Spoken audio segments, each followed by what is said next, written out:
All right, peace, power, and profit, everybody. I apologize. I ended that stream. They put out a lot of information, but I'm gonna pass the mic because Chris was getting it in. And I think the scenario of the evening is if you had a net worth of how much money? No, it's really about retirement planning, Mo. Gotcha. Retirement planning. I like retirement planning because guess what, Chris? A whole lot of organizations right now are Hmm. doing retirement planning workshops. Oh, good. Yeah. So That's perfect. I thought you would like that, and I said, man, maybe Chris can do retirement planning workshops. So I was gonna go to one. I probably have to do when I get back. Go to one and see what type of information they putting out. Yeah. See if they getting funding to do retirement. They planning. You probably could go through a bank or something like that. So, Right. all right. So give the scenario. The floor is yours. I Okay. got. So my brother Brandon asked me. I don't know if he want to repeat the question.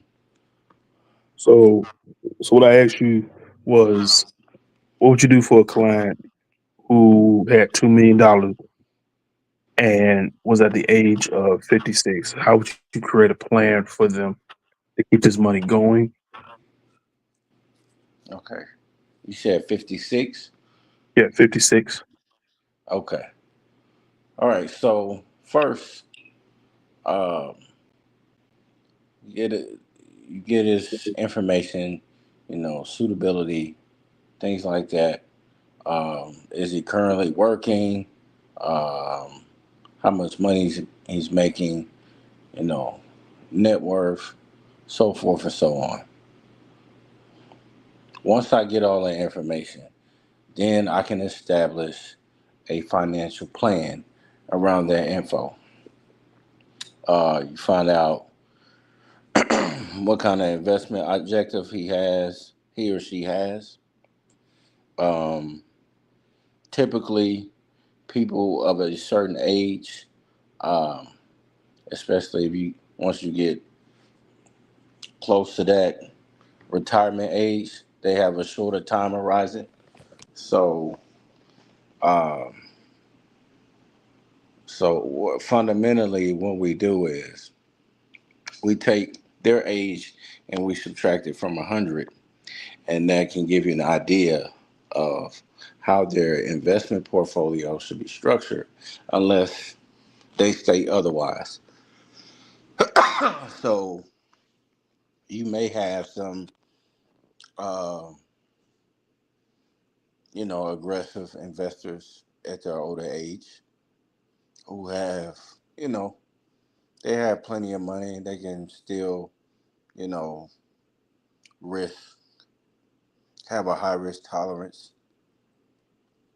But in general, someone age 56, uh, they're going into a stage of where they're getting closer to retirement.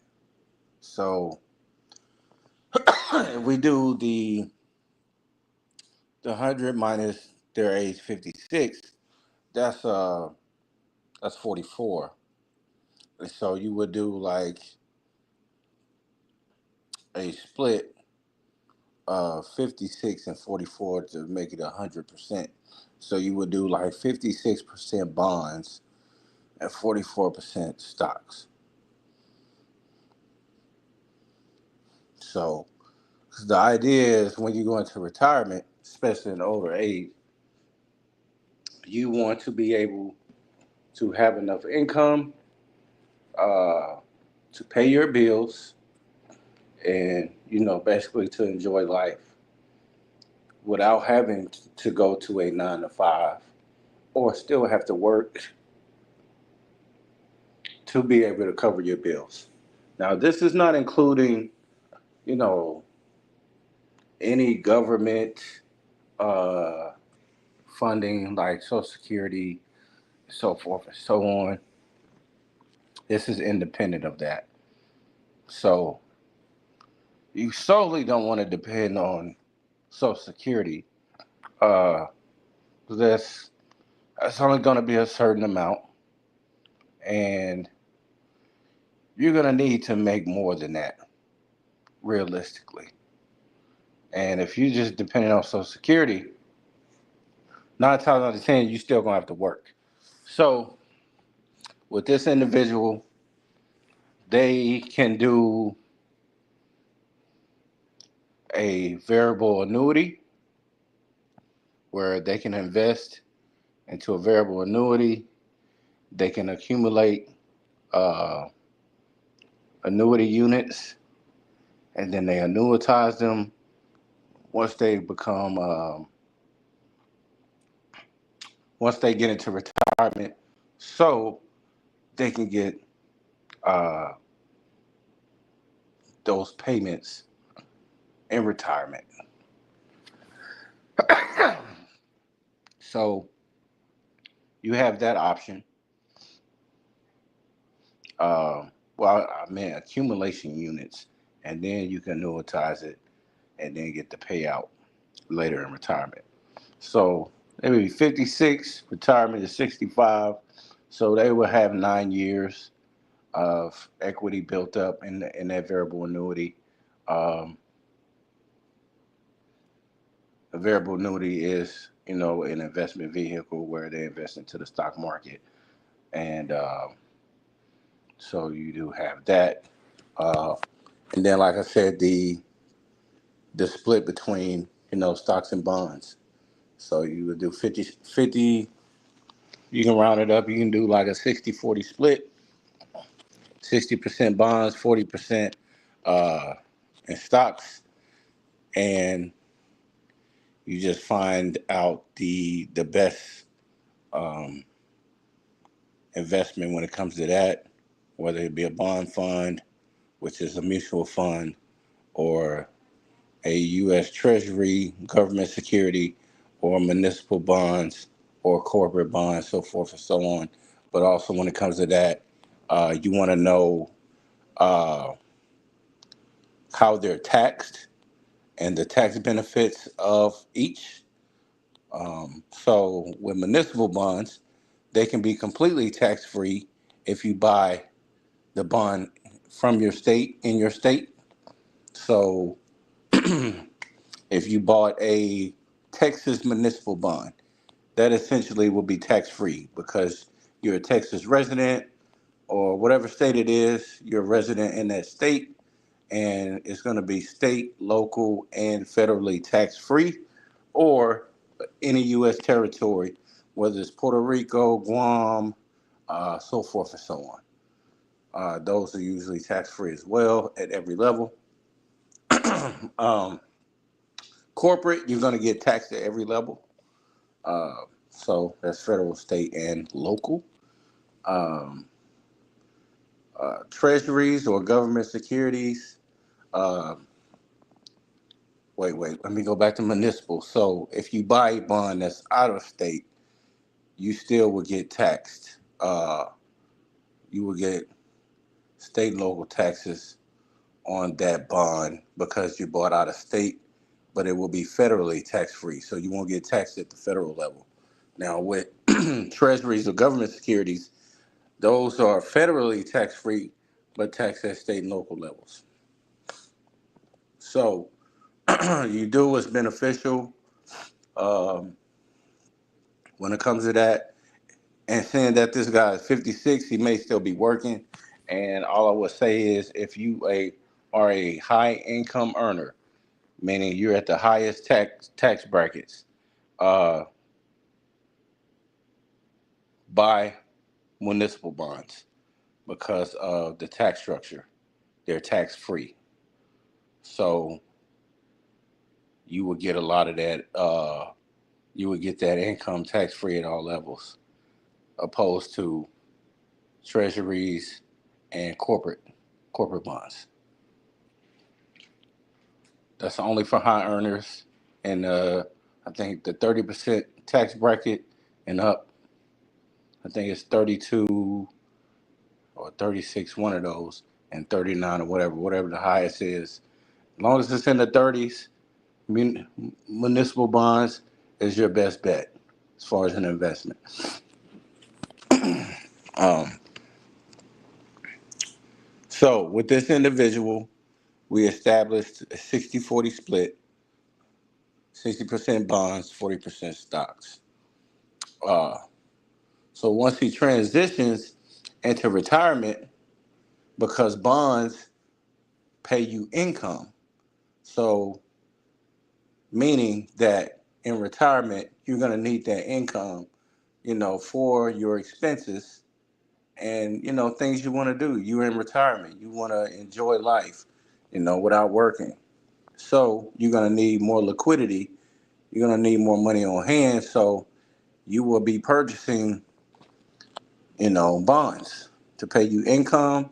And maybe in some scenarios you buy a preferred stock that also provides some income. um, you don't want to invest um, into bonds that are long dated, like 10, 20, 30 years, um, because yes, they can provide income, but they also provide a certain level of risk, which is interest rate risk, because interest rates can change over time. So it's better for them to buy like uh, bonds that are a year or less than a year.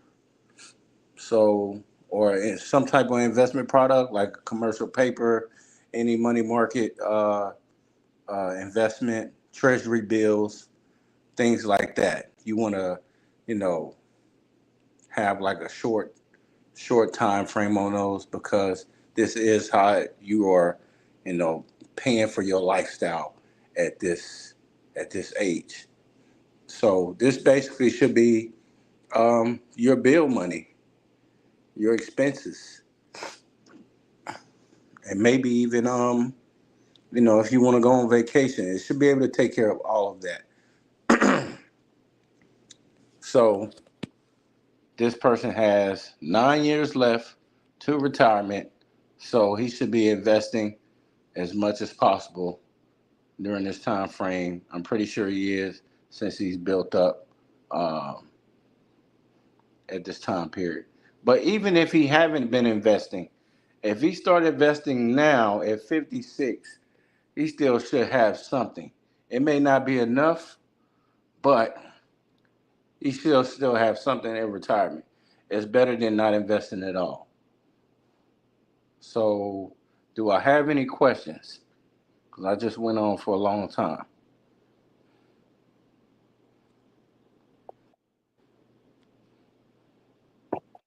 Mo, you got any questions? Not at this time. Um, Besides municipal bonds, you was talking about getting taxed at, you said, the state level. Could you use another um, asset to replace bonds? Could you use REITs and replace, or will bonds be beneficial for this? Oh, yeah, municipal bonds, would they be beneficial for this? So, yeah, municipal bonds would definitely be beneficial. REITs, on the other hand, um, REITs would be beneficial too, but it's not really providing you income. Um, so, like I said, you can definitely still invest into REITs, ETFs, index funds, mutual funds. Uh, but when it comes to when he actually retires, um, the the idea is going to shift into a more income focused investment than a growth or capital appreciation, capital gains, dividend uh, situation. Because when you retire, you're looking for that income to be able to take care of your bills. So you do what you do from then to, I mean, now to then. That way, when you get to retirement, you have that income coming in from the bonds per se, and I'm pretty sure you're going to have some level of, stock ownership in that. But bonds primarily provide income. So when you actually get to retirement age, that's when you want to implement the income strategy. But you still, um, your numbers change as the older you get. So you go from, a 60-40 split between bonds and stocks. You may go to a 80-20 split, depending on, your age. Because more income, you know, you're going to need that. You do it the reverse way when you're younger. You overly invest in stocks and less in bonds. And then as you get older, those percentages change and it flips. It goes from, capital appreciation to income. So in the beginning, you want capital appreciation. The younger you are, the more aggressive you're going to be in investing. So, you're going to be buying growth stocks. You're going to be buying value stocks, that pays dividends and, gives you that power to, compound over time. But then once you get up in age, you know, uh, your strategy changes a little bit. It just all depends on the person and what their objective is. But on normal, the older you get, the more you go into income focus because you did all your aggressive investing in the beginning. Not to say you can't do it at an old age. Well, I mean, if you got plenty of money, you can make that risk. But if you got enough just for retirement, you know, that's when you want to play it safe. You want to be more liquid. You don't want to be in things that could erode your retirement, uh, or risk money on aggressive investments. You want to kind of preserve, be in a capital preservation mode because this is how you're paying your bills. So yes, municipal bonds are tax free if you buy at in the state that you live in. The only time they're going to be uh, state and locally taxed with a municipal bond is if you buy out of state. So I hope I answered your question. No, yeah, you definitely did. Yeah. Uh,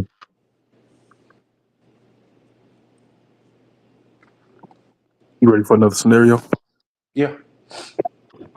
Let's say keep it the same age, but we're gonna change up the net worth again. Hmm. So 56, somebody who's bringing in, or who already invested 100,000, but yet they're still working Okay. So meaning they got 100,000 in investments already. already. Yes, Okay. Um, and they're still working. right. All right. So still they got a 9 year, uh, 9 years till retirement. So same scenario. Uh, they're gonna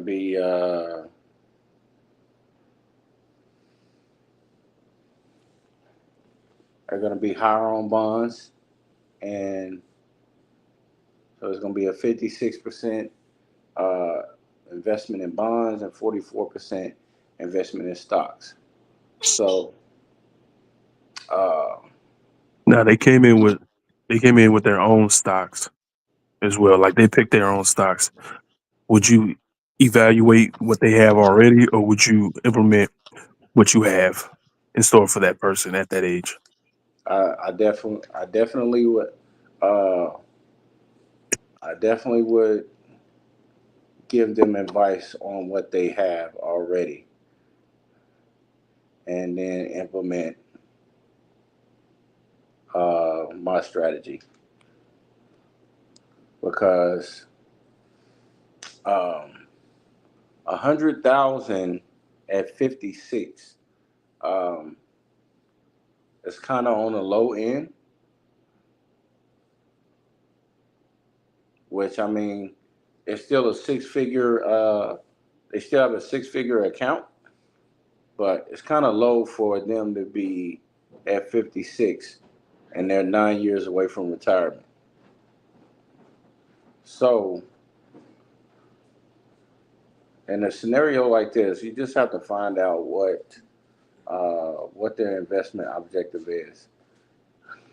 Um, if they if their portfolio is aggressive, I kind of would be okay with it because of where they're at, and just try to structure a solid plan around that, depending on what they're investing in already. Um, but it's gonna be difficult. It's gonna be difficult for them to retire on 100K, even though they have 9 years left. And let's say between those 9 years, their portfolio averages maybe 9%.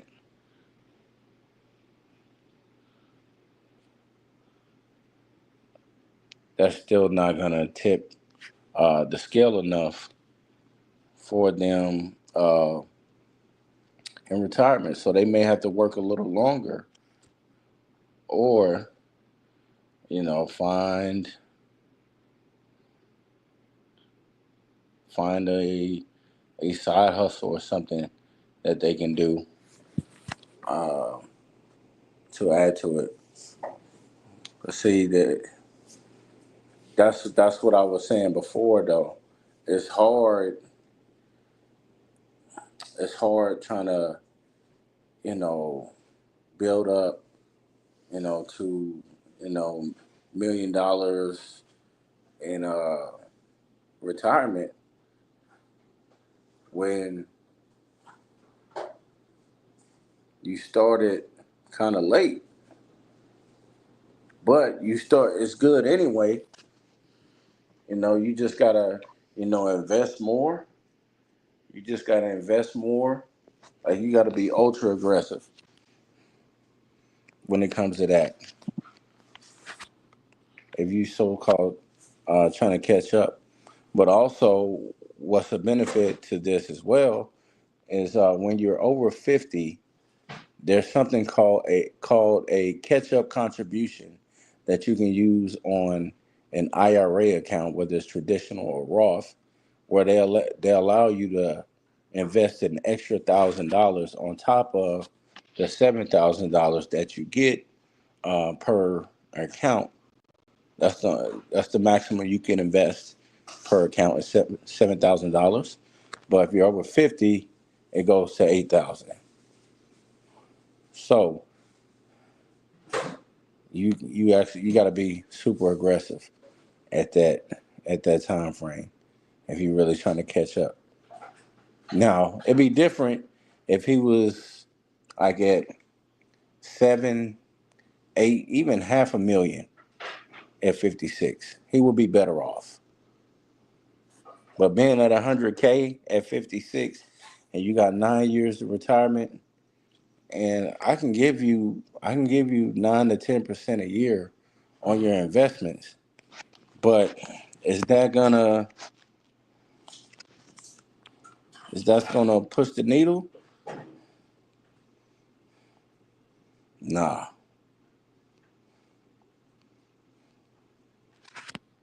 Let's see. Let's do the math on that. So let's say he got $150,000 in his investment account, and you do 9% a year. That's 13,500. times 9. That's only 121,500 over those 9 years. So you up what 271, and 9% a year is decent. So um, this guy gonna have a tough time uh, going forward unless he's ultra frugal, or he living with family, kids, or something like that, and he don't really got no bills. But if he on his own, yeah, this ain't gonna be enough. But maybe he's married, and his wife, got about the same amount or more or less.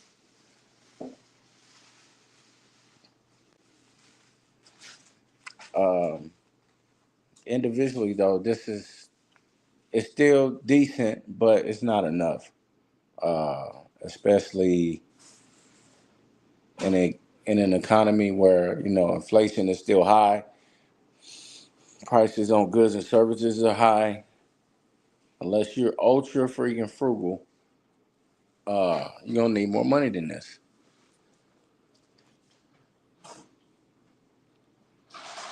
And I'm not saying that you know this couldn't hold you over for a little while, but after a while you're gonna run out. You're gonna have to go back to work.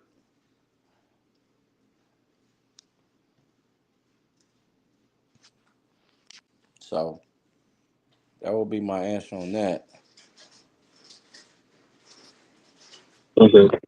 Um, let's say hypothetically, he wants to implement uh, a life insurance policy Mm, okay. on top of the 150 that he has already, and he's able to come up with, let's say, $1,000 a month towards that life insurance policy, IUL.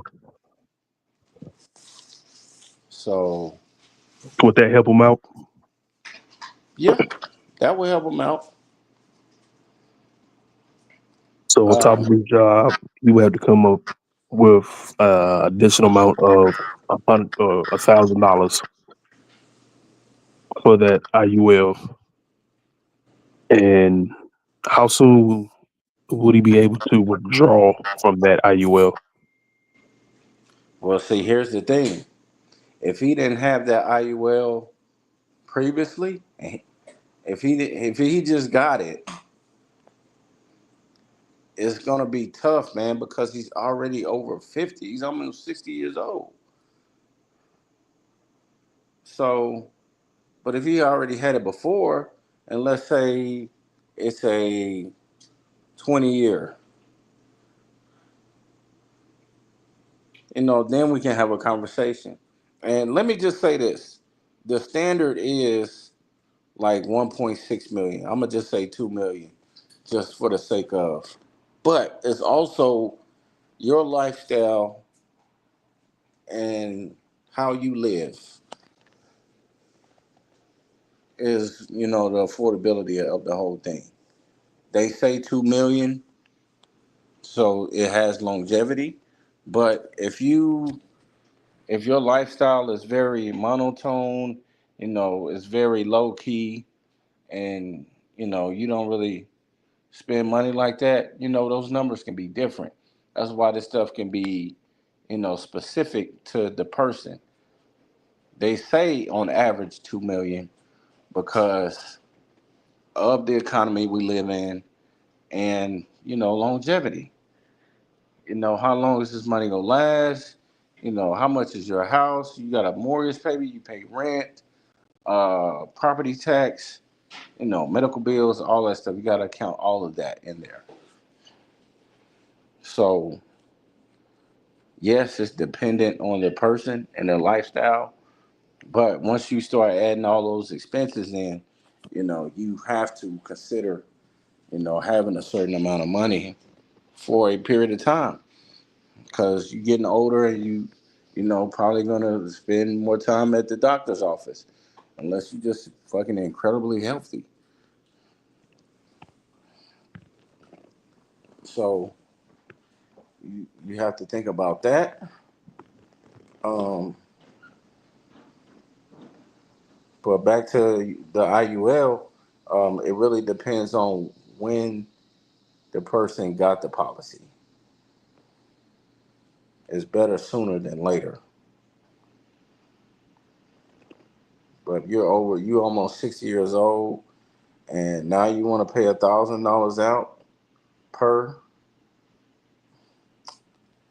It's probably going to be more of a hindrance than a benefit, unless you're thinking about passing it down,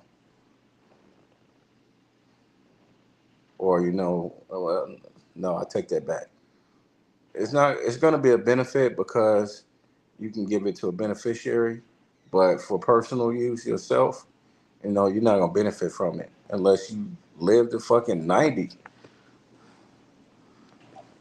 or something like that. Not saying that the person won't,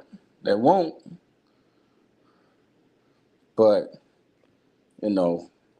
being realistic, dealing with numbers, and statistics, you don't want to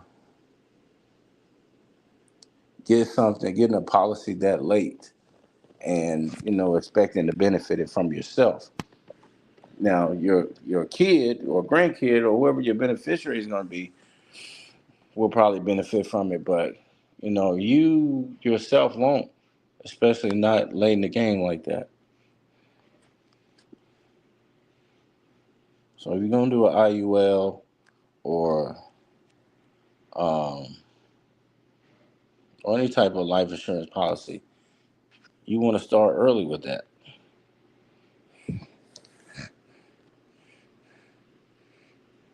40s at the latest,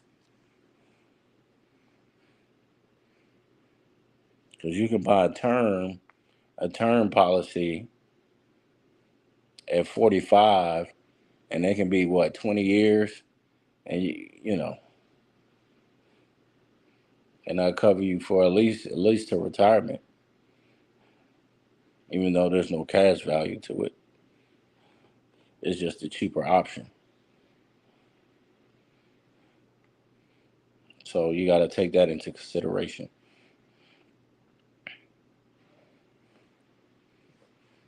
Hopefully, I answered that. No, you did.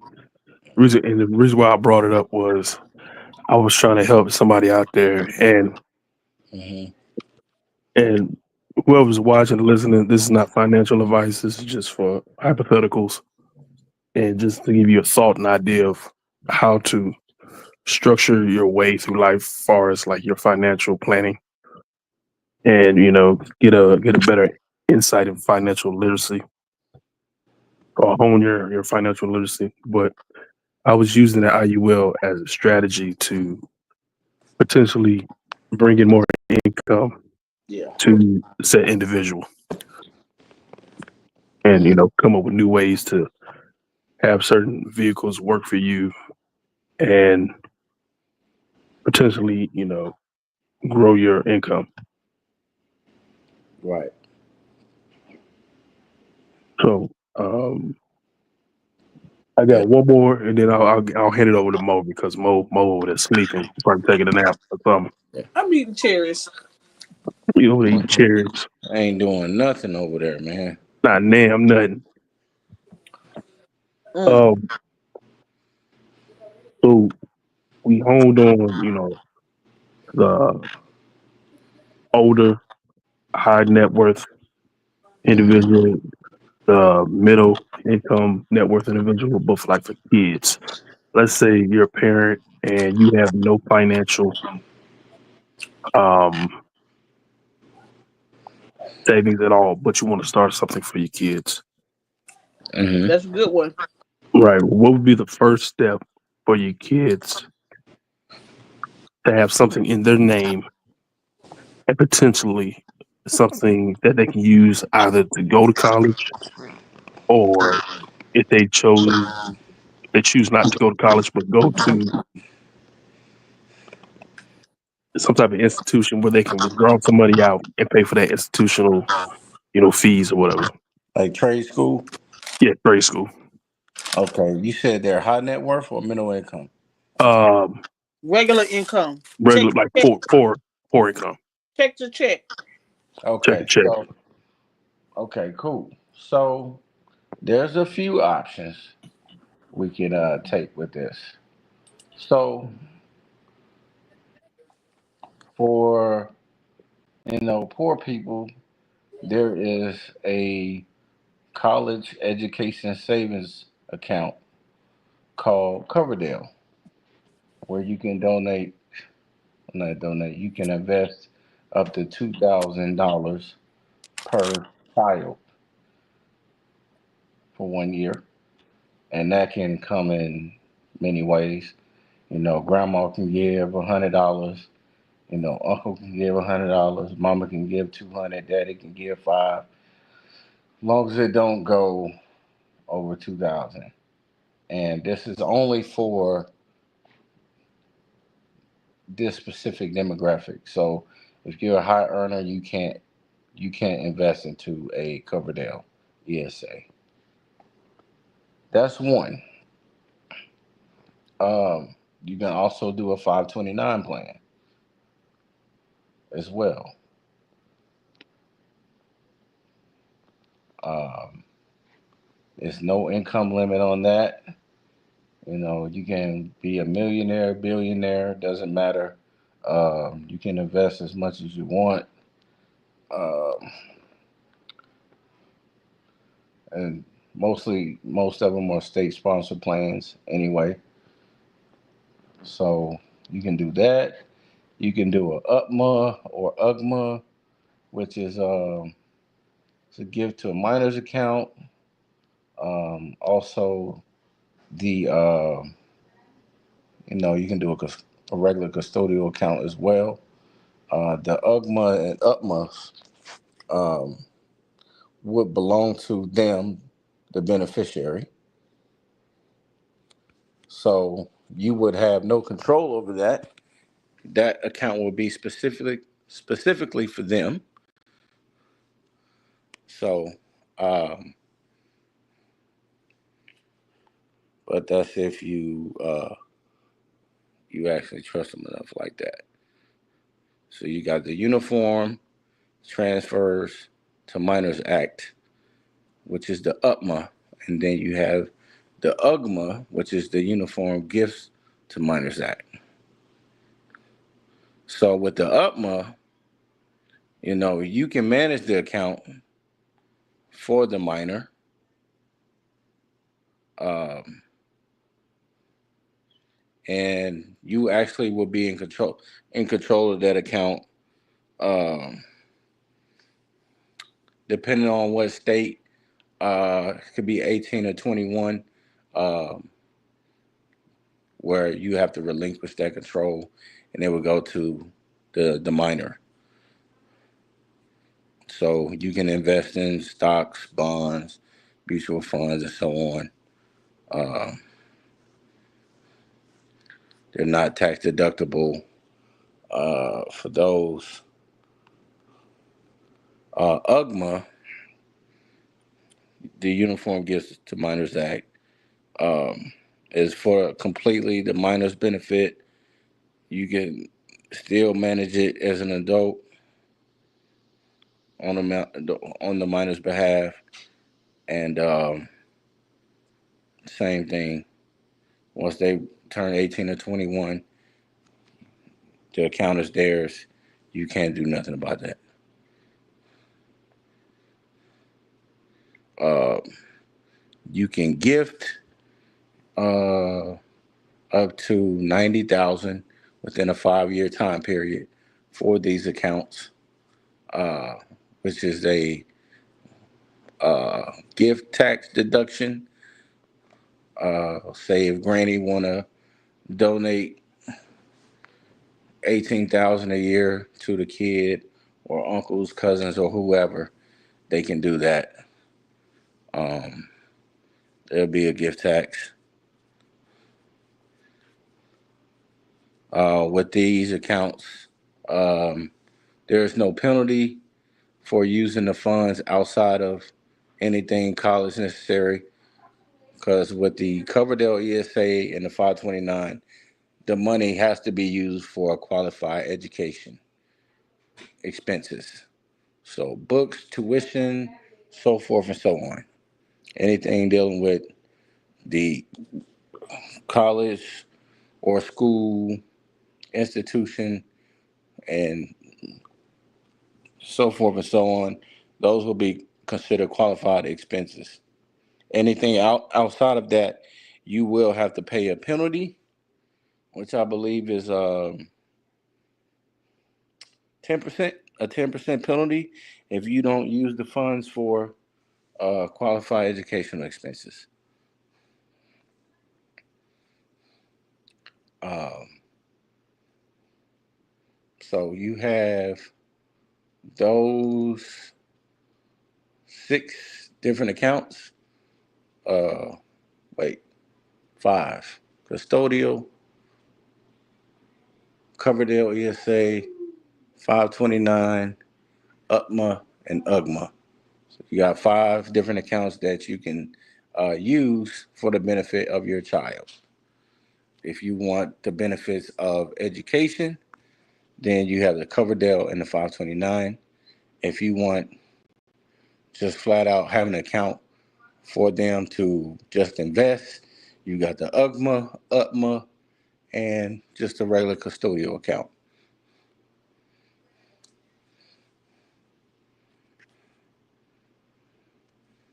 Okay.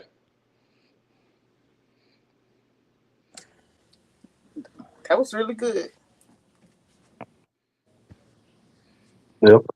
But for this particular family, uh, Coverdale might be the best way to go. Um, you can do 2,000 a year for their education. But if you want it to be non-educational, I know Brandon said, for a trade school, you can do it. The Coverdale or the 529, because you use that money for qualified educational expenses.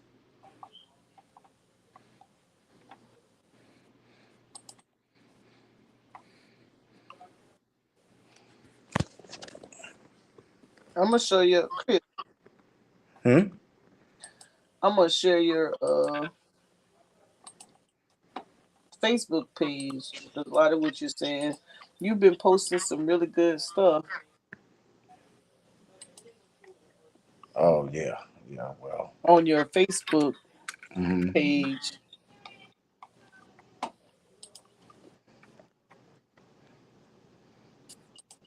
yeah. People kill me. They'll ignore these posts, but pull out student loans and Now they were about Epstein files. yeah, try to fund their kids' college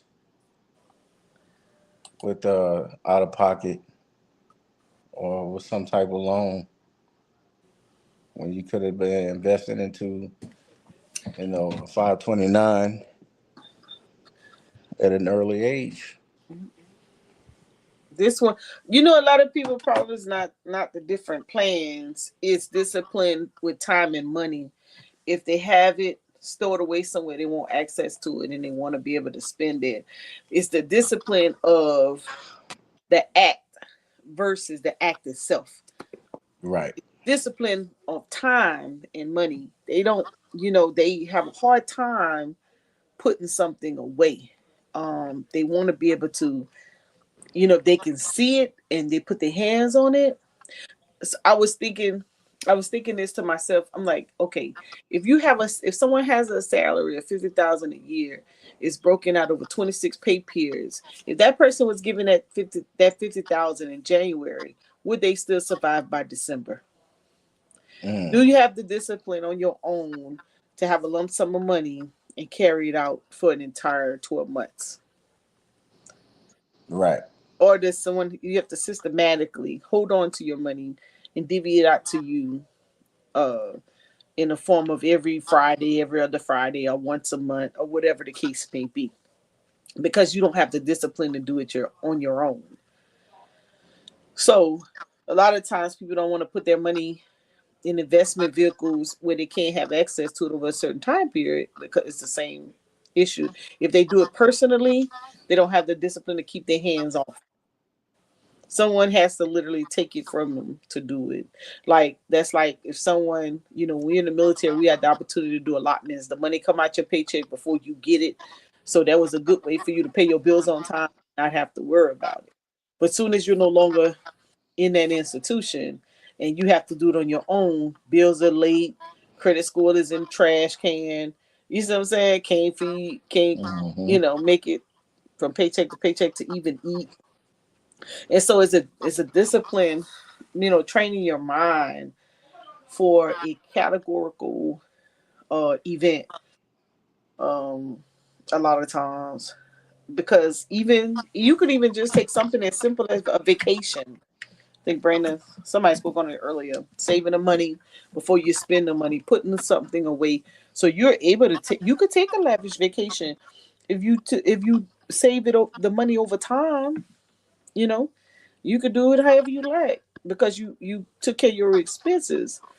But if you don't, if you're gonna take the whole paycheck, go splurge in another country, then come back and have to figure out how you're gonna make that money up to take care of your home expenses, then that's the wrong answer.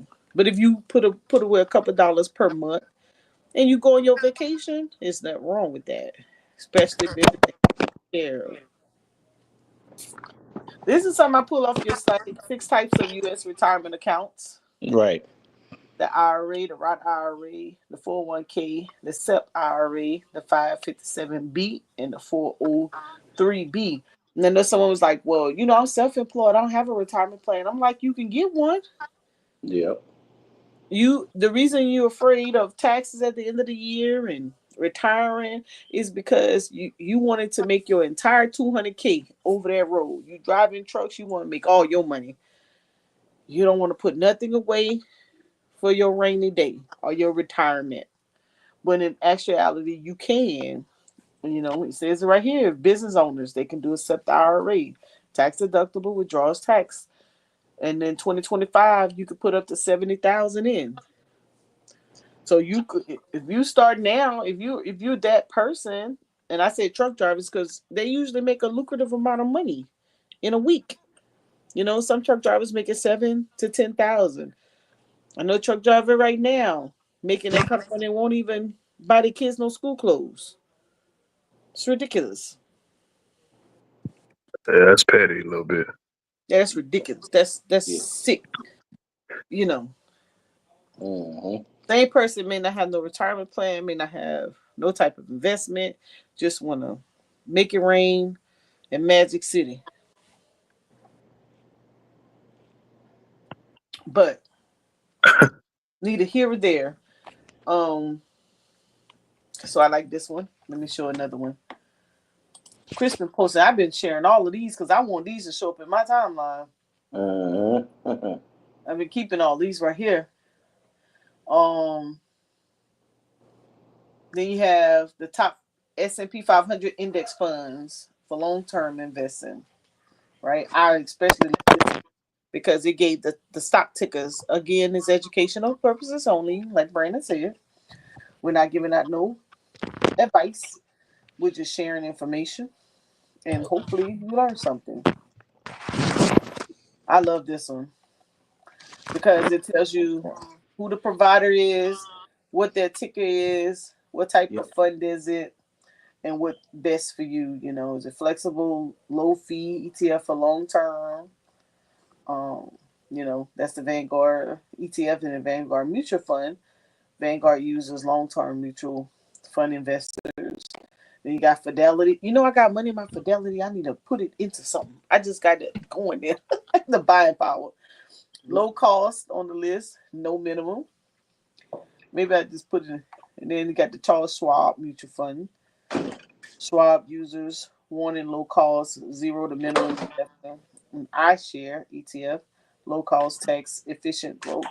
And then State Street Global Advisors ETF, smaller budgets, seeking full shares at lower price. So I definitely love this one. So they track all they all track the same S&P 500 index, but different in fund type, fees, minimum investments, dividend buyouts, and shares. So like he giving you the game on some of this stuff. Let me see what else he got. Chris been posting a lot. I mean, he posted some shenanigans too, but here it is. This one right here. Roth IRA income limits for 2025. So if you're following single, these are for y'all single individuals out there.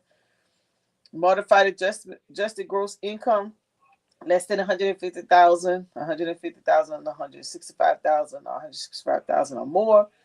Then your contribution limit is 7,000. If you're less than 150,000, then between 150,000 and 165,000, partial contribution, and then 165,000 or more, not eligible. So if you're following single and you make more than 165,000, you're not eligible to contribute in the Roth IRA. That's what they say, right, Chris? Brandon? Right. Okay. Then if you're married filing jointly, if you make less than 236,000, then you can contribute up to 7,000. And then between 236,000 and 246,000, you can do a partial. And if you make over 246,000, you're not eligible. And then if you're married, filing separately, you make less than 10,000, partial contribution. And if you make more than 10,000, not eligible. So this one seems to be more beneficial for the single person, right? You would say? Is that the Roth? Yes. No, it's beneficial for both. It's just that you gotta if you're a high earner, Yeah. Can't you gotta do the backdoor Roth. you did back though. No, that's a real Really, thing. Oh, really, Bo, you gonna it's laugh at that? yeah, it's called back door. Look, now she busting up. It's called a back door IRA. You know, said it three Backdoor times Roth now. IRA, yeah. Okay, you didn't post that one. So is that So which one of these? Right here. You got traditional. No, it's not on there. It's not on here. Mm-mm. wouldn't it be like a traditional Roth IRA that you have to convert To over a to? yeah, to a Roth, yeah. Yeah. Okay. Yeah, I especially like this one. You know. Mm-hmm. Yeah, it's the simple terms. You know, whoever did these, you know. So But out of all these, I'm sorry, Bob. Go ahead. no, you go. I was gonna say for Chris, for all these, which one would you pick? Which one would you pick for a kid? I think They have a Roth IRA for a this kid. Oh yeah. It's a custodial. this one. Yeah. Minor owner, Yeah. retirement account. Minor must have earned income account management by a parent or guardian. Yeah. This is the one I So, got for Zion. for who? Zion. Yeah. Mhm. And then too, I was gonna ask you, what other investment vehicles can you think of that you haven't posted that a lot of people don't know that they can invest or use that money invest into the stock market? Um, Well, she better not be pregnant. in general, let's see. Annuities is one. Annuities.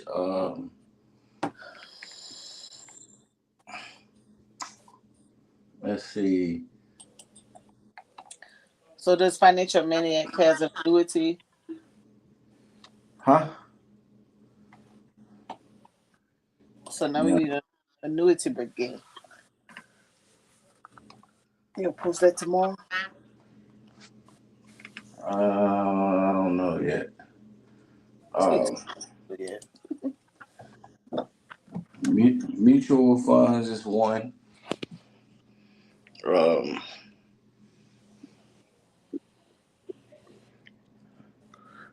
I think that's talked about a lot, but um, a lot of people don't know how you go about buying mutual funds. They do have like a required investment amount, some higher, some lower. Um, Trying to think. I was going to say, doesn't it like HSA give like that factor of like an investability where you're able That's to? that's a health savings account. Yeah, but I think some of them give that option to invest into the actual stock market too. If I'm not Uh, let's see. yeah, but you have to get that through um, a company you work for. You can't just open an HSA. Uh, Um, yeah, that's normally employee sponsored, employer sponsored. Um, and also with the HSA, that also can be temporary. And if you don't use it, you lose it.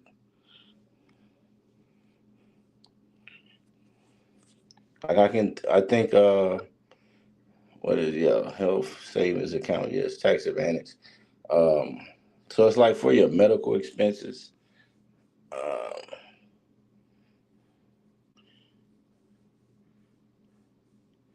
yeah, I think with those, you can uh, you can lose it if you don't use it.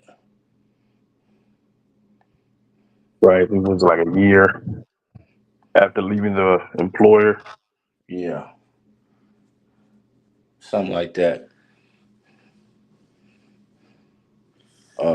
They got their own set of rules on how they use that and how to withdraw the money from it. Um,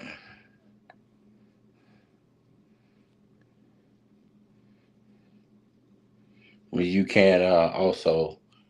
can also take the savings from that account and roll it over into a retirement account.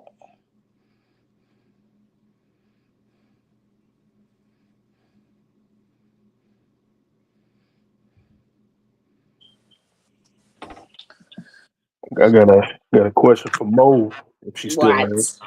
That guy, okay, fine. I over there eating cherries and pistachios. Okay, man. Mm-hmm. Uh, she said, "What? I'm Mm-hmm. sorry."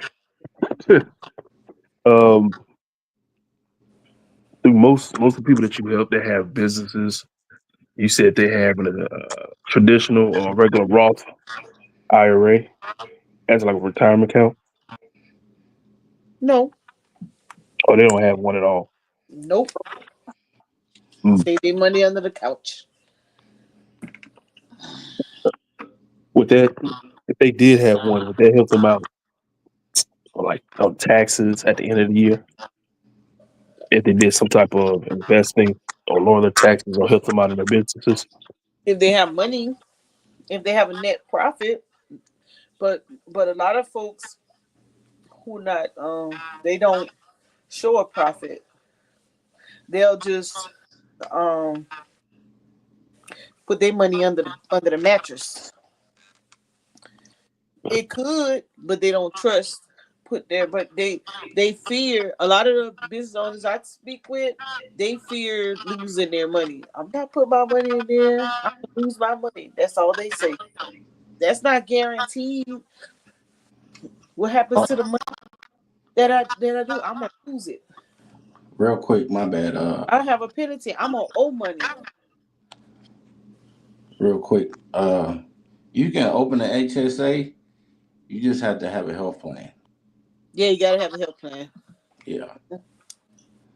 But normally, your employer can Yeah, provide those. So. because I tried to do one, and there's a clause in there that if you have military health benefits that you can't do it, and I lost my money because we didn't find out until after, and I couldn't get my money out. Yep. So that's why I say you can end up losing that money messing with the HSA, man. Yeah, because I tried to do it because at the time, well, even though I have medical, they only pay for what's service connected. So if something else happens to me, I have to pay for that. Mm. So I wanted the HSS plan to subsidize. So Right. instead of getting it, I had to get Aflac. I think I end up getting Aflac supplemental. Mm. Okay. Yeah, I learned a lot coming out of the military. You don't even know. Right. I learned a lot. Transitioning, and so even now I am um saving money to like we thought about, because with burial policies and things like that, you could just pay out your burial. Don't even worry about if you get the money. Don't even worry about an insurance policy unless you got kids and you want to leave some financial stability back for them. But otherwise, you could just pay for your plot, your burial, your funeral service, pay that little 15,000, 20,000, whatever it is, 5,000 in some cases, and call Right. that a day. But Yeah. question remains though, if you do that, you gotta make sure you pay it out. But then if you're not gonna take the money and use it somewhere else to build capital, then there's no need. Might as well just pay your little monthly policy. But I mean, in hindsight, because that's what we think about doing, just paying out the burial, paying out the whole funeral thing, and then Right. take the money and reinvest somewhere else. Especially if you started your insurance late and you got these high policies, please, you do better saving the money, pay out your funeral and your burial, and then Right. take that money and then start investing it. You can have more money for your lifestyle or maybe for your living will benefits, if you may need a healthcare person one day, because if you make money and you don't have a sufficient amount of retirement money, I think that older people end up trying to stay in the workforce when they don't have a sufficient amount of retirement and they can't live off just the security benefit. They run out of money, or if they did save up money for retirement, they let somebody convince them to withdraw. So by the time they do retire, their 401ks are partially depleted. And so they have to rely on a Social Security benefit, a Medicaid, or a Medicare, right? Not to mention their homes may need some type of repair. So, like when somebody was trying to get me to go into my home equity, I was like, Right. oh, heck no, I might need that later on when I can. My house might need some repairs or something. I may not be working. I might have to tap into that to do that. I'm not using my money to go help you get out of whatever you got going on. Oh Right. no, and that's what happened with a lot of our seniors is their kids or their significant. They end up tapping into what's supposed to be for their retirement plan for some shenanigans, temporary Right. shenanigans somebody got going on right now. When they really did the right thing. It's just that, or they end up in some type of reverse mortgage and put them in a situation, and so they end up having to rely on just whatever the little income they have coming in, and then they living in, their house begin to run down, and they don't have the capacity or the resources to help themselves out, and or they don't qualify what assistance may be available based on their income. Right. So I told my mom them, I was like, I don't care what it is, do not go into any equity and do not go into your retirement accounts. Mm-hmm. We will make a way somehow. We got to chill. Dinners, do not touch them, because when you get of age, if we're not in Louisiana, we're going to have to pay somebody to come take care of you all. We can use that money for that. There's nothing that serious right now that we need to take money to go do something. Now, if it's a vehicle, okay, you might have a case because you're gonna need transportation. But you know, just go pay somebody else's bill, or somebody caught up with something, they're gonna have to figure it out. Because we get caught up doing that and we put ourselves in situations, and so they end up working. Like, I got a contractor right now, he's in his 70s. Mm-hmm. Still strong, still get around, still does whatever. And I'd be like, do you really have to work? You want to work, or I be trying to figure it out. Because I'm like, man, I'm not saying don't do no work, but are you dependent on having to do the work? Because whatever reason, I try to learn from those who came before me to say, Right. okay, I don't care what happens. If I have a lack of funding, I'm gonna get out here and sell something. That's why I always got something I could sell. They be laughing at me. A lot of people laugh at me. Oh, she's always out here selling some smoothies, or she's selling some jewelry. I said, that's my backup plan. Forget y'all. I have a friend, he just opened an ice cream shop. He opened an ice cream shop, him and his business partner, and then they also selling Italian ice down there in Charleston. They go out and sell Italian ice. And his wife was like, girl, I sold so much Italian ice, my wrist hurt. And then my friend, he strips and wax and does his thing with flooring and all that stuff. So, hey, you always got to keep some type of hustle. But everybody, have their investment accounts and doing what they're supposed to do. The thing about it is, it's not really you, the worker. You got to ask who's around the worker. Why is the 60-year-old, 70-year-old still working? Which one of them little knucklehead kids kept getting in trouble? you know, Mm-hmm. and they have to bail them out. Which one of them family members keep calling? Hey, Asking hey, for money. I got a question for both of you guys. Uh, First question: how soon do you think you should get a life policy on an individual? Oh, day one. Yeah, as soon as they born. Birth. As soon as they born. Out the womb. You say as soon as that Social Security is stamped. Oh, yeah. Yeah, as soon as that number come in, shoot. Yeah, because you know what? You could do, because think about it. You could do a Gerber Life for $1. And that policy can grow into a college fund. You could, of course, you do more than $1, but those are the type of policies you could afford. And that can grow into that child's college fund. Yeah. And what, Acorns offer that? Or is it Stash? I think, see, Stash got an insurance policy. Yeah. They both do. Acorns will do a complimentary will for you. Oh yeah, that is right. So Yeah, yeah, man. Soon as that kid is born, boom. yeah. You need to do that. Open up your life insurance policy. Open a 529 or a Coverdale. I have to I force my niece and nephew into some of this stuff. Like, I don't be caring what y'all talk. I'd be like, I don't care what you thinking about, you talking about. You gonna do it as long as you with me. Oh yes, you will. And then even when you get of age, as long as you're in my house, guess what? You gonna do what I tell you to do, whether you want to or not. They get mad sometimes, but guess what? I said, you gonna thank me later. Real talk. Sometimes you gotta force young adults into something, and sometimes you gotta force your parents or your older folks into something. Like, I'll tell folks now, if you be around me or whatever, and you have a struggle, I'll be like, you gotta get a hustle. If you don't got no hustle, I'll help you get one. If you don't want to, I'm not gonna be around you. Point Yep. blank, period. Not doing it. because I'm just so sick of people. It's always something you can do. I don't care if you go out there and just sell hot dogs.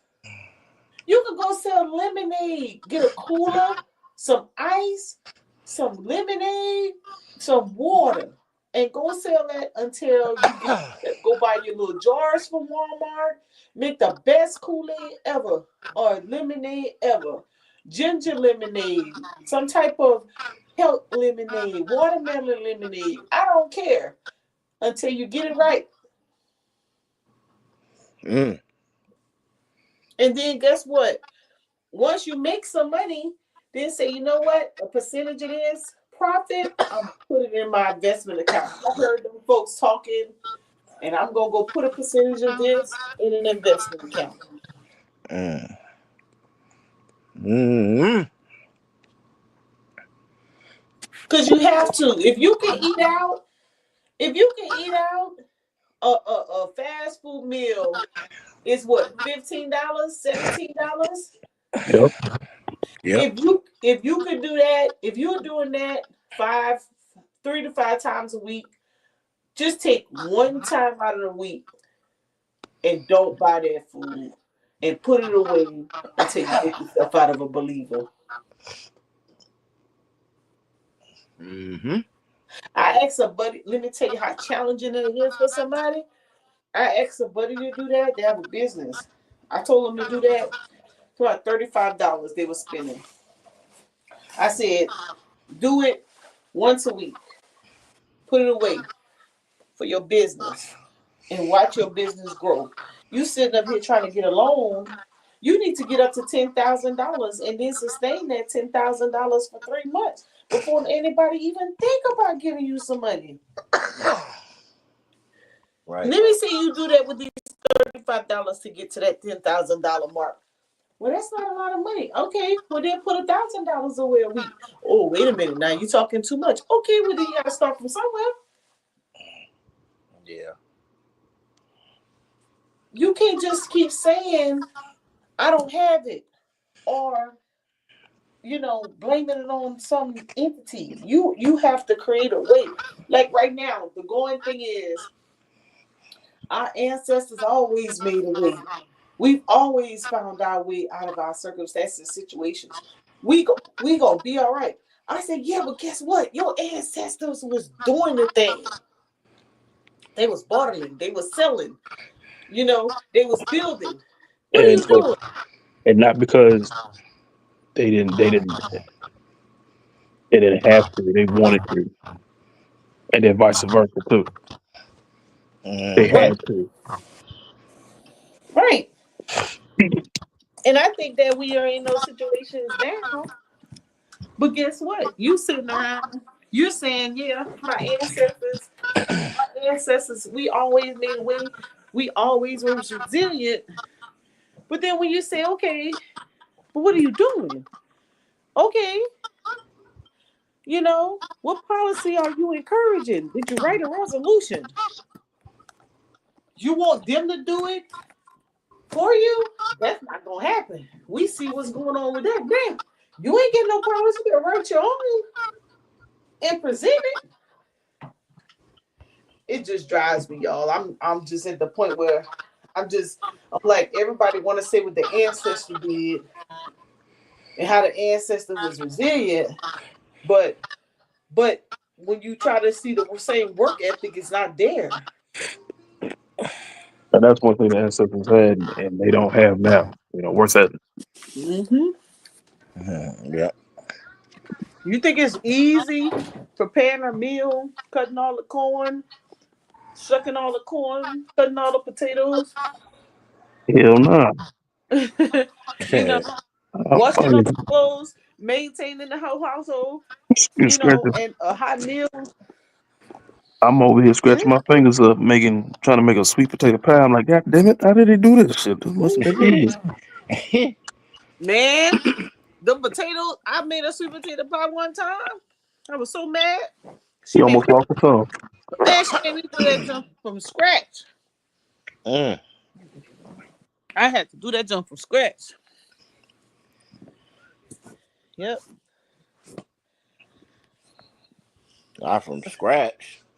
Yeah, it was pretty cool once. And then look, once she made me do it the hard way, then the second potato pie, she gonna do it. Ball the potatoes, make it easy. I'm like, where the hell am I over here working, sweating like a slave? Gotcha.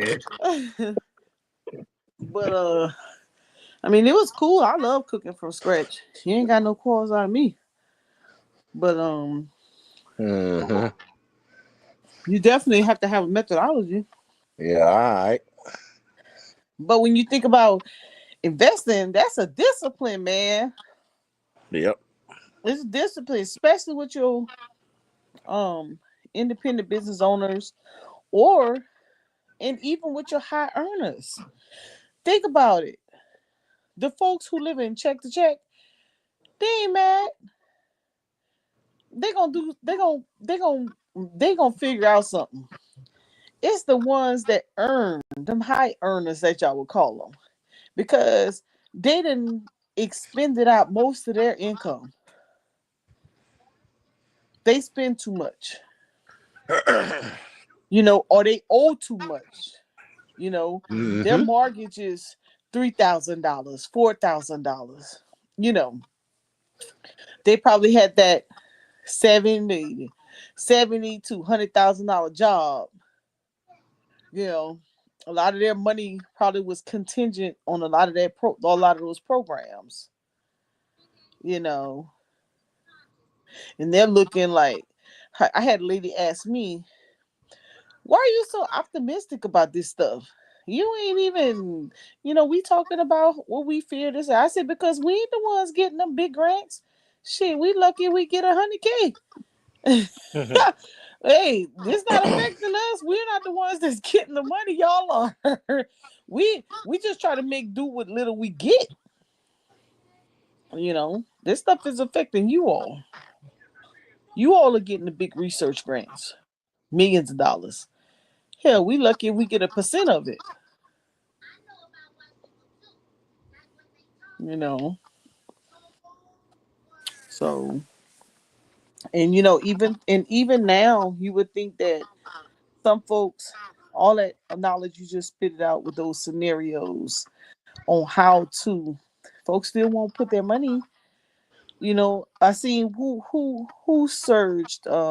Nvidia, was that Nvidia had a little uptrend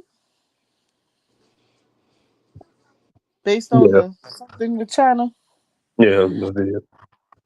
You know, even if it's just to say, hey, like you say, what are you spending your money on now? Okay, put your money into that, and then watch it grow. It won't give up. It won't give it up. Y'all call me cheap. I know I'm cheap. Do my little $5 and $10, but at least I do it. And that's the thing I don't get though. I mean, like you're in this new age where you're able to get into the market, where back in the day it wasn't so accessible or accessible to get into. You right. And it's nothing but a click of a button nowadays just to get in. And you don't even have to put a whole dollar in there. You can put a fraction of a dollar in there and still make a gain. That's true. Stock party. That is so true. I remember when first command used to come on military post and set up meetings with us for us to invest, and they would take half, like up to a certain time, they would take like half. Like you invest $200, they would take 100, and they would invest 100.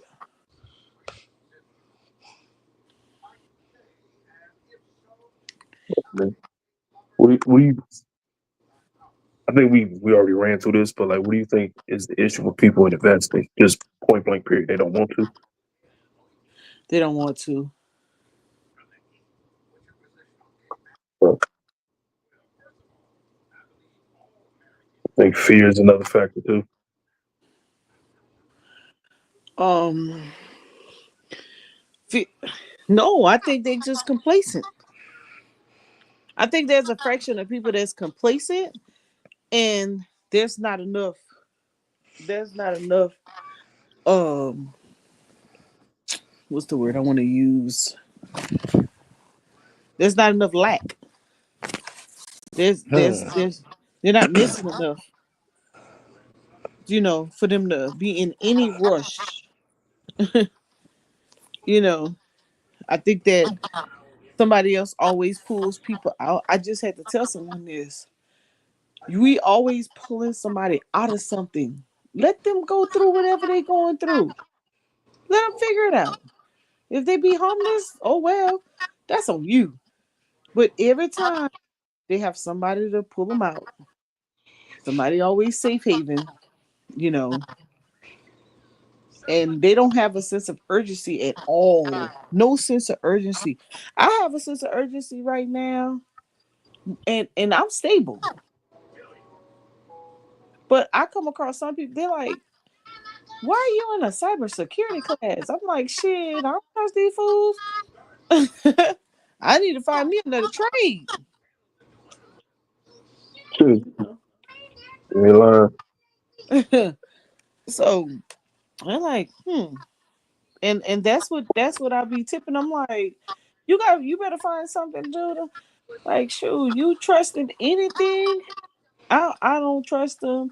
I don't trust them because the weight of the world is spinning to for profit from nonprofit for sure.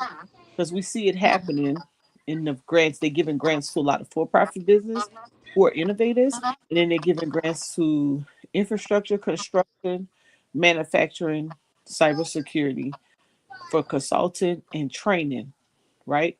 know. So, or if you're starting one of those type of companies, right? Well, I know that's not me. I don't have the cash flow to start no construction company, no manufacturing company, no infrastructure company, So I said the only thing on this list that I can closely relate to is the cyber. So let me go get involved, right? Like you can't see the ball rolling down the mountain and don't move. Right. So I think that people are just they don't have a sense of urgency because somebody else always have their back, you know. And that's what I think, you know. If it's kids, the parents are there. If the parents are still here, then the kids about because a lot of people who have their parents, they just be like, oh, I just call my mama. Oh, I just call my daddy. But people who don't have their parents here, they know they got to get up and get it. Maybe they rely on a significant, right? Mhm. That's why I wanted to get into farming because I was like, worst case scenario, shoot, I could at least grow something that's edible and still survive. Right. I'm going to, matter of fact, just to go to show you how they always ahead of us. And I'm gonna tell y'all too when I get there. There's a farm meeting. There's a local meeting tomorrow, and they're gonna be going over the 2026 farm program that are available. Watch how many people gonna be in the room. Not one. No, it's gonna have some. It's just gonna be like the last one. It was only 8 of us. 5 of them were white men. Damn. 3 of them was me and 2 of my female friends. One of them is a farmer, and the other one, both of them have a farm on their property. Yeah. So imagine that. Wow.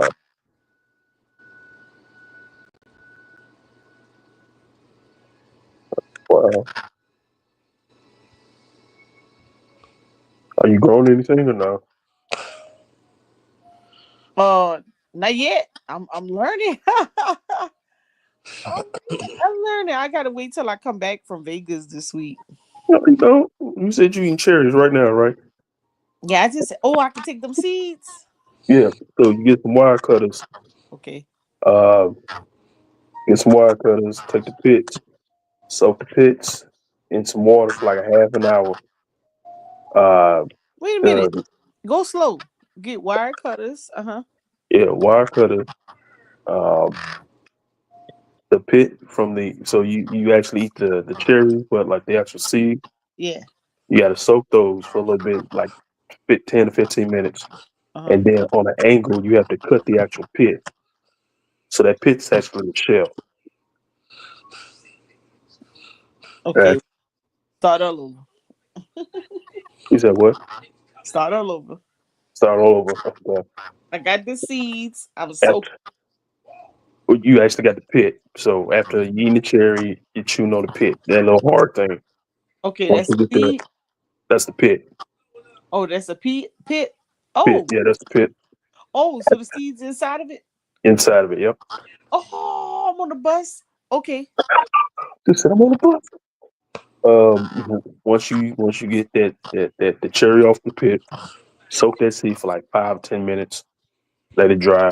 Once it dry completely, take your wire cutter and then like the pointy part of the pit, you have to break off.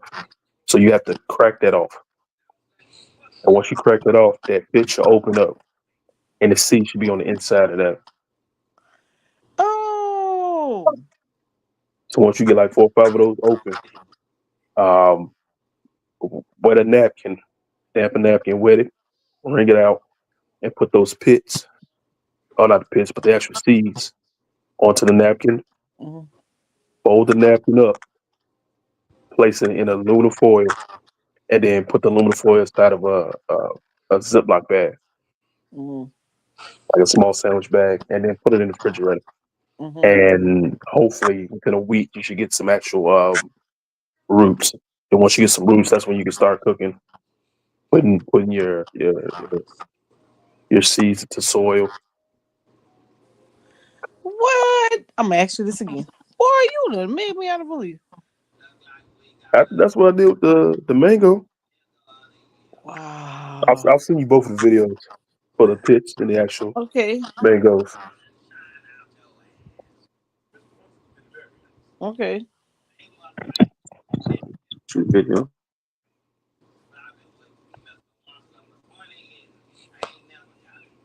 Oh, do they grow some greens, grow some hog maw, and grow some chitlins. Mm.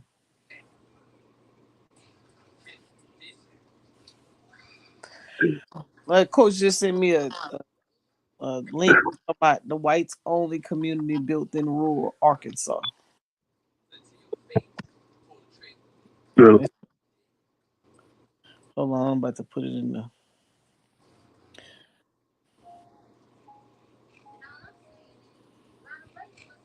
People always got something going on. We should be thinking about our only area. They doing their thing. Oh, they doing little tiny houses. That's it. I put it in a group in the Facebook. Little tiny houses. Mm. They they in the country. They where you can't see them. They build their little. Mhm.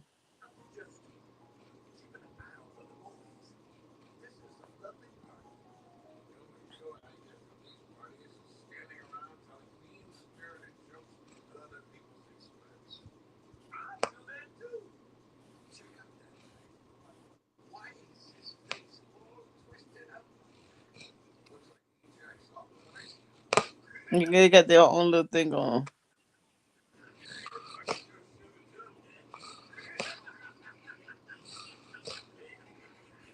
Um. Oh Lord, What? they doing their own little thing.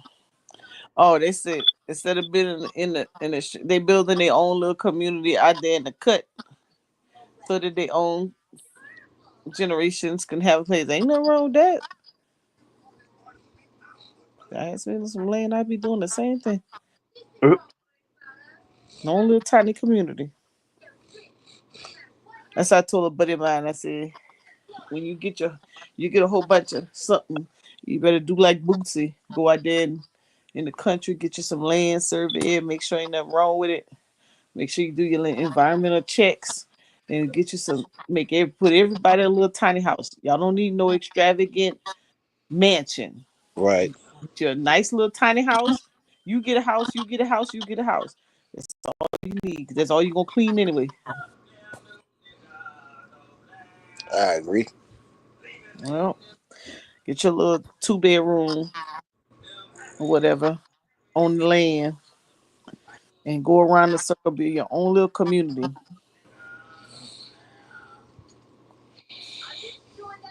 Mm. All right, Chris going to sleep. Time for bed, Brandon. He fell asleep on us. What?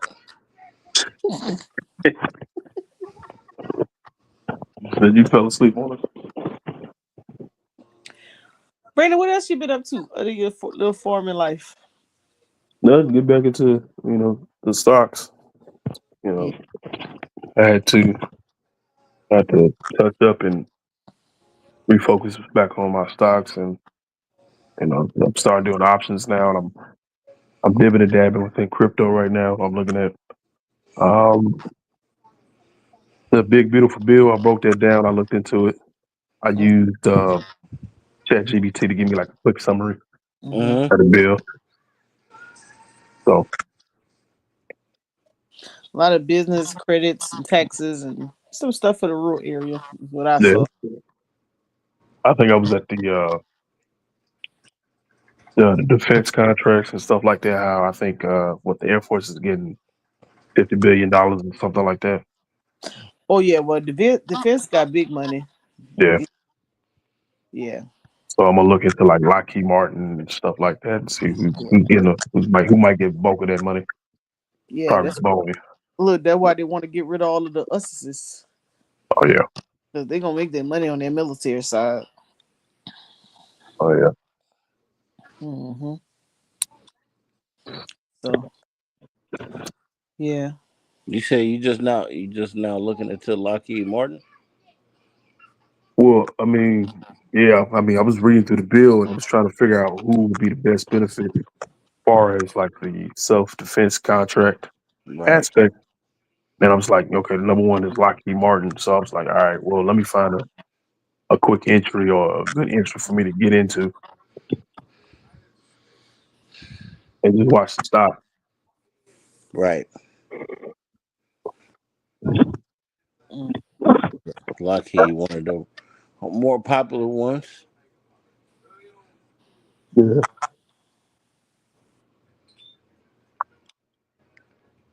And Mm. then I I was, don't know how. I don't know how.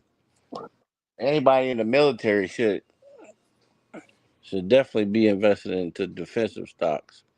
Mm-hmm.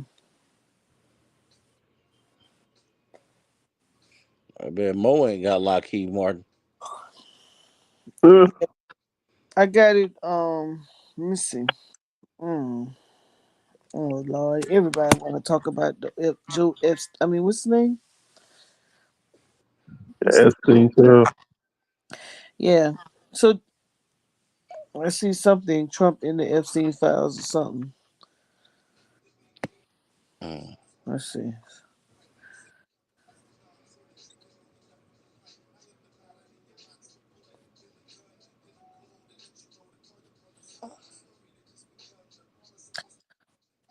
Nah, I don't have what I got. I haven't been touching my portfolio, but oh my Says lord. you haven't. Mm Mm.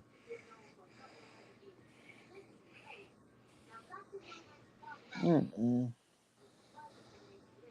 Where most of your investments at? Stash. Knew me? Nah. Then I moved everything. I had moved stash. I just got some like partial shares. I got Zion stuff in stash, but I got I told you I have my Charles Schwab and my Fidelity. I don't even look at them. I just let it go. Look at Dick's Sporting Goods. I didn't even know you made that kind of move. You ain't know. I had some good positions in this stuff, boy. I And had what you gotten them do? Dick's Sporting Goods at $40.21. And what you do? Sell it? It's at $216.90. Yeah. No, Too no, high. you little peanut. That's why I'm telling you this. I still got all my what's this? TKO. That's that. Yeah, that's you know what TKO is, right? Entertainment WWE. WWE and uh UFC, they combine with each other. Mm,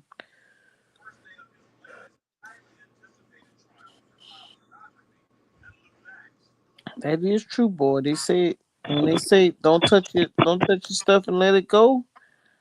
Some of this stuff I had gotten at some really good price. This when I first came in, when I first started in 20, what is it, 2020? Yeah.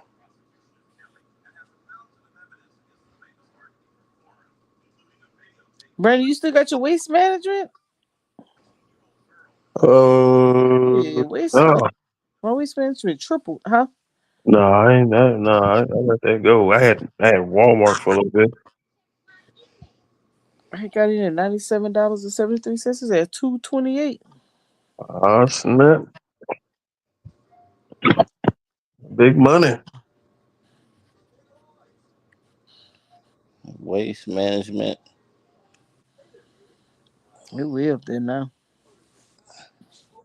I wonder if I still got that somewhere. But waste management. Yeah.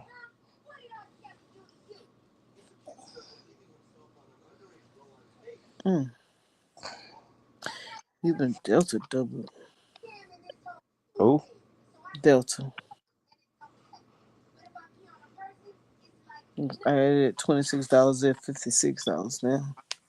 Yeah. I got all the airlines. hmm I just got a little dividend. 37 cents.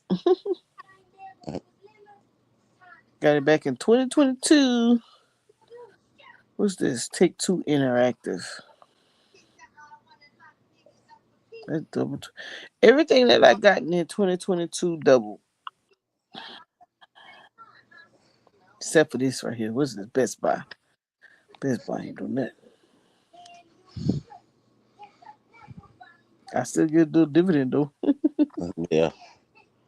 What about Uber. no, not Uber. Yeah, got Uber at $26. It's at 89. Just got a dividend in March.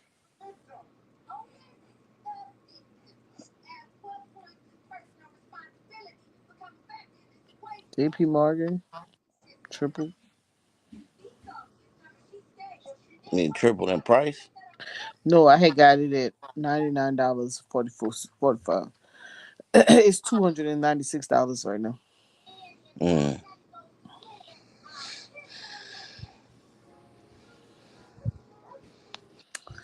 Yeah. My biggest issue back then was I would only buy one share.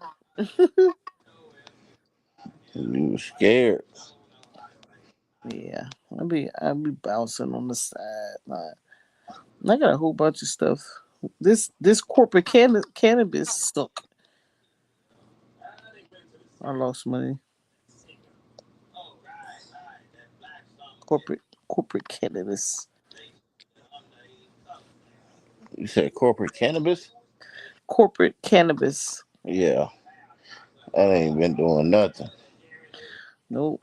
Oak Oakley Oakley Group. What's this? Some sweetened oat drink.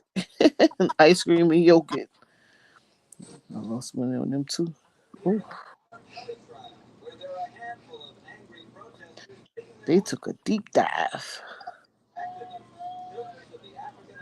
That's crazy. That thing was 400.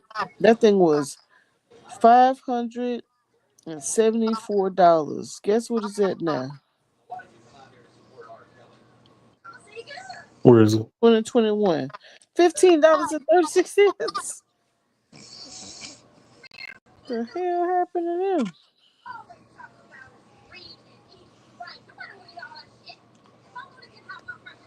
They ain't made no more money. Hmm? They went down, down, down, down, down, down. Hope you ain't holding any vaccine stocks, Let me see. except for like Merck or No, I think my hold on. No, oh no, I think I ended up selling my last one. I sold my I think I sold my Bernardino when it was at 5 something. Hold on, something up in here. What is this? mm,